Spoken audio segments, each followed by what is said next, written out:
force ou personne. Visiblement, quelques gilets jaunes quand même. Eh bien, vous le voyez. Effectivement, ces 70 gilets jaunes derrière moi viennent à l'instant d'arriver, vous le voyez, ils arrivent non pas des Champs-Élysées, mais plutôt du 15e arrondissement de la capitale. Et j'ai pu rencontrer de nombreux gilets jaunes, notamment l'une d'entre elles qui va arriver, qui a déposé la demande, puisque je vous rappelle que le rassemblement, cette manifestation ici sur le Champ de Mars a été autorisé par la préfecture de police de Paris, ce gilet jaune qui devait me rejoindre. On va aller le retrouver, vous le voyez, quelques Marseillaises également. Et donc on va lui poser la question sur ce rassemblement. Bonjour. Bonjour. Alors racontez-moi un petit peu ce que vous venez faire maintenant sur le Champ de Mars. Il y a eu ces violences sur les... Nous sommes en direct, hein. Il y a eu ces violences sur les Champs-Élysées. Là, vous êtes actuellement sur le Champ de Mars.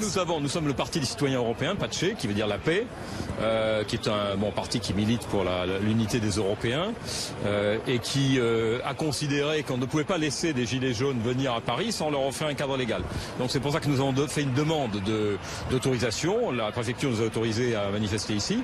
Et donc ça permet à des gens, comme vous venez de le voir, de trouver un endroit où ils sont en sécurité, ils peuvent manifester de façon légale, voilà, et pas prendre des risques dans des endroits qui ne sont pas autorisés. Alors justement, vous l'avez dit, ces risques, est-ce que les violences qui sont apparues là cet après-midi sur les Champs-Élysées peuvent desservir le message porté par les nombreux gilets jaunes? La violence ne sert jamais personne, ni ceux qui l'exercent, ni ceux qui la subissent. Donc de toute façon, c'est pas bon. Ce qui est important, c'est qu'on arrive à dialoguer et que le gouvernement, les autorités ouvrent une négociation avec les gilets jaunes. Voilà, pour qu'on parle des problèmes, comment on peut accompagner. Nous sommes favorables à la taxe carbone.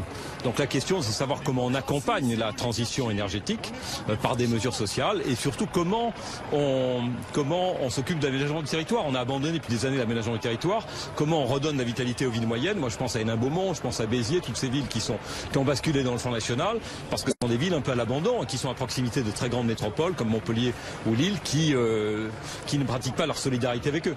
Voilà. Là, le Champ de Mars est plus que clairsemé, hein. Vous êtes 70, là-bas il y a un petit groupe de 40 personnes. On est très loin de ces images de nombreux gilets jaunes. Vous le déplorez d'avoir très peu de monde ici sur le Champ de Mars?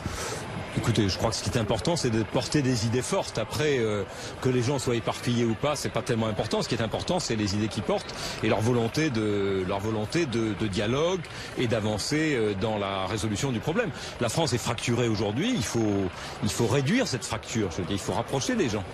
C'est extrêmement important. Donc nous avons pris un petit document et qui s'appelle « Que proposez-vous pour établir une paix sociale durable dans le cadre d'une économie verte ?»